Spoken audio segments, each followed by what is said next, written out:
The mess hall of Fort Bragg was alive with chatter that evening. Soldiers fresh from drills crowded the long tables, their laughter bouncing off the metal walls. The air was thick with the smell of coffee, fried chicken, and that unique mix of sweat and camaraderie that only soldiers know. At one corner, far removed from the noise, sat Sergeant Harold Mason. He was a man who wore the years openly, hair gray and thinning, shoulders slightly stooped, his face weathered by both age and memories. He moved slower than the young Delta Force soldiers bustling around him, but there was a calm dignity in the way he carried himself. On his left forearm, visible because he had rolled up his sleeve to eat, was a faded tattoo. The lines were blurred, the colors muted, but the symbol was clear, a shield, crossed by two swords, crowned with an eagle. That tattoo had a story Mason never boasted about, a story written not in ink, but in blood, sacrifice, and silence. Across the room, a group of Delta Force operators, young, strong, brimming with confidence, noticed the tattoo. Among them was Sergeant Cole, tall and cocky, known for his sharp tongue. He nudged his buddy and smirked. "Hey, check that out," Cole whispered loud enough for others to hear. "Looks like the old man got his tattoo from a bargain parlor back in the 70s. The others chuckled. Another soldier added, "Yeah, what is that supposed to be?" "A chicken with a crown." The laughter spread, catching Mason square in the chest. He lowered his eyes to his plate, gripping his fork tighter. He had been mocked before, by younger men who didn't understand the weight he carried. He let it slide most of the time, but something about mocking that tattoo struck deeper. Cole wasn't done. He leaned back in his chair and said louder, "Come on, Grandpa, tell us. What's that ink supposed to mean? Some kind of retirement club? Don't tell me you were actually in combat. That thing looks like it belongs on a comic book character."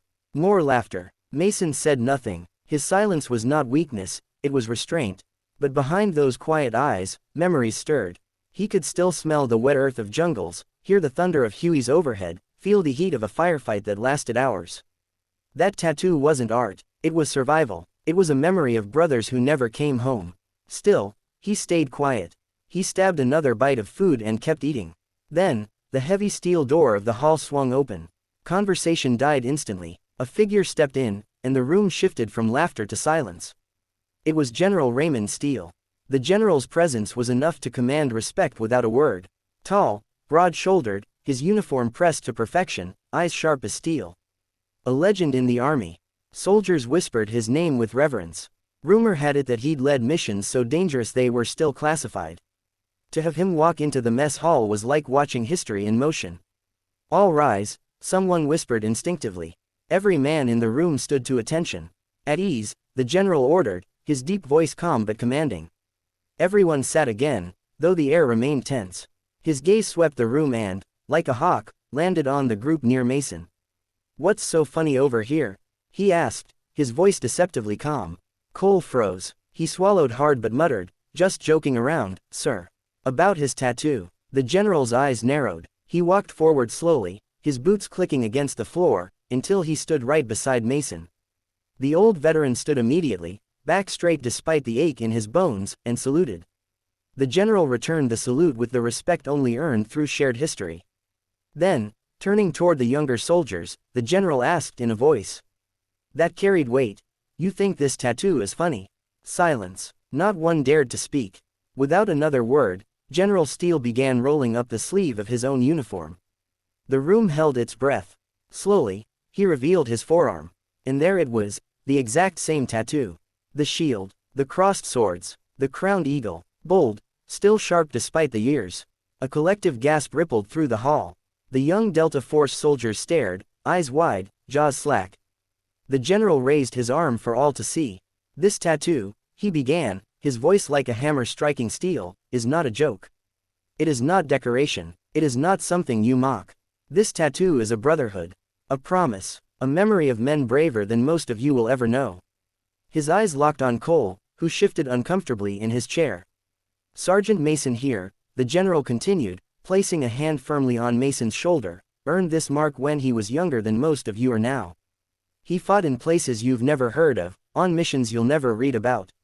He bled for this country, and he watched his brothers die with this ink still wet on their arms.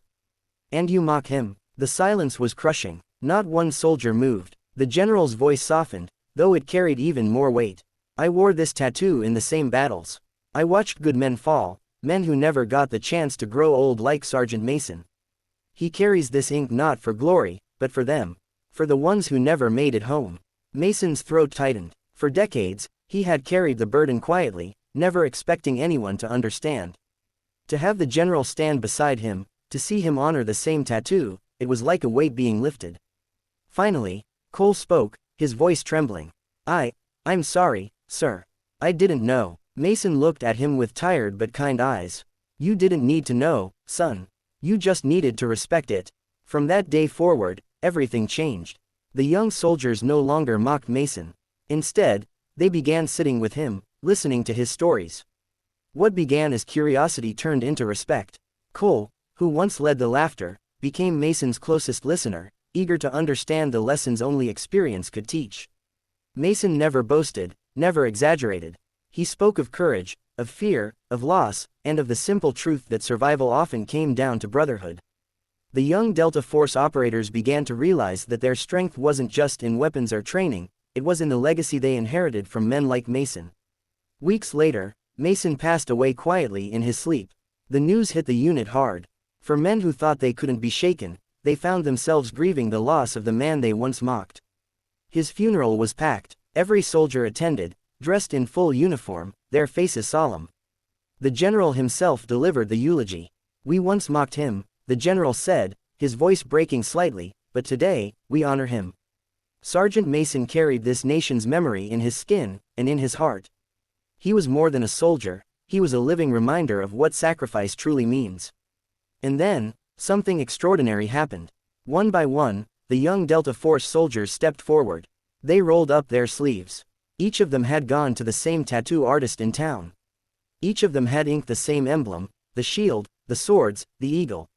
It was no longer just Mason's mark. It was theirs too, a torch passed down, a promise renewed. In the quiet of the military graveyard, under the sound of a flag being folded and taps played on a lonely bugle, a brotherhood was reborn.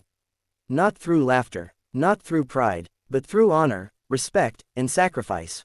And so, the story of an old man's faded tattoo became the story of every soldier who carried the weight of freedom, a reminder to never judge the scars, or the ink, of those who came before. Because sometimes, the marks you mock are the marks that made you free.